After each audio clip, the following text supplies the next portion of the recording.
যুদ্ধের দামামা বেজে উঠেছে কোরীয় উপদ্বীপে। যুদ্ধের জন্য পুরোপুরি তৈরি ইরানের বন্ধু উত্তর কোরিয়া। আমেরিকার হাতের পুতুল দক্ষিণ কোরিয়ার উস্কানিতে উত্তর কোরিয়া এখন যুদ্ধের দ্বারপ্রান্তে। রবিবার উত্তর কোরিয়া জানিয়েছে দক্ষিণ কোরিয়ায় আক্রমণের জন্য প্রস্তুত সেনারা।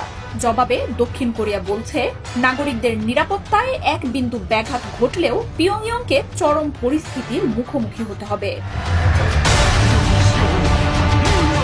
এর মধ্যেই শুক্রবার দেশটির সর্বোচ্চ নেতা কিম জং উনের বোন অভিযোগ করেন পিয়ংইয়ংয়ে দক্ষিণ কোরিয়ার ড্রোনের অনুপ্রবেশ ঘটছে।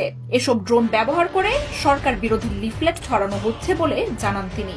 দক্ষিণ কোরিয়ার এমন পদক্ষেপকে আত্মঘাতী বলেও জানান কিম ইয়ো জং। এরপরই উত্তর কোরিয়ার প্রতিরক্ষা মন্ত্রী নিজের বাহিনীকে যুদ্ধের জন্য তৈরি হওয়ার নির্দেশ দেন। সীমান্তে থাকা আর্টিলারি ও সেনা ইউনিটগুলোকে যে কোনো মুহূর্তে দক্ষিণ কোরিয়ায় গুলি চালানোর জন্য প্রস্তুত থাকারও নির্দেশ দেন তিনি। ড্রোন পাঠিয়ে ইচ্ছাকৃতভাবে এই সংঘাত উস্কে দিচ্ছে বলেও দাবি করছে উত্তর কোরিয়া। আর একটি ড্রোন উত্তর কোরিয়ার সীমানা অতিক্রম করলে পিয়ংইয়ং এর আক্রমণে পুরো দক্ষিণ কোরিয়া ছায়ে পরিণত হবে বলে হুঁশিয়ারি দিয়েছে কিম প্রশাসন। জবাবে দক্ষিণ কোরিয়া জানিয়েছে এমন কোন আক্রমণে উত্তর কোরিয়ার বহু বছর ধরে ক্ষমতায় থাকা শাসক দলের চূড়ান্ত পতন ঘটবে।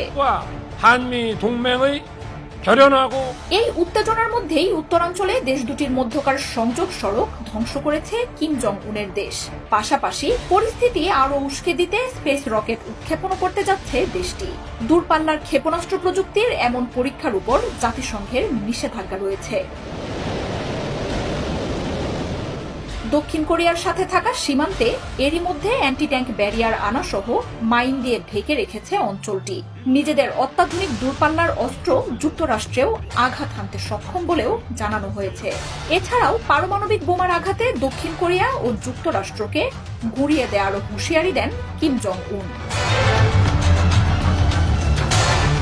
2019 সাল থেকেই চিরবৈরী দেশ দুটির মধ্যে উত্তেজনা বেড়ে চলেছে। পারমাণবিক চুক্তি নিয়ে কিম জং উনের সাথে যুক্তরাষ্ট্রের সমঝোতার চেষ্টা ব্যর্থ হওয়ার পর এই পরিস্থিতির আরো অবনতি হয়। কোরীয় উপদ্বীপে একের পর এক ব্যালিস্টিক মিসাইলের পরীক্ষা চালিয়েছে কিম জং উনের বাহিনী। জবাবে যুক্তরাষ্ট্রকে সাথে নিয়ে অঞ্চলটিতে সামরিক মহড়া চালায় কিয়েভ। এমন মহড়াকে চূড়ান্ত উস্কানি বলে জানিয়ে দেশ দুটির মধ্যে সব যোগাযোগ বন্ধের ঘোষণা দেয় পিয়ংইয়ং। 신명하게 될 것입니다. মার্জিয়া উপমা, 71।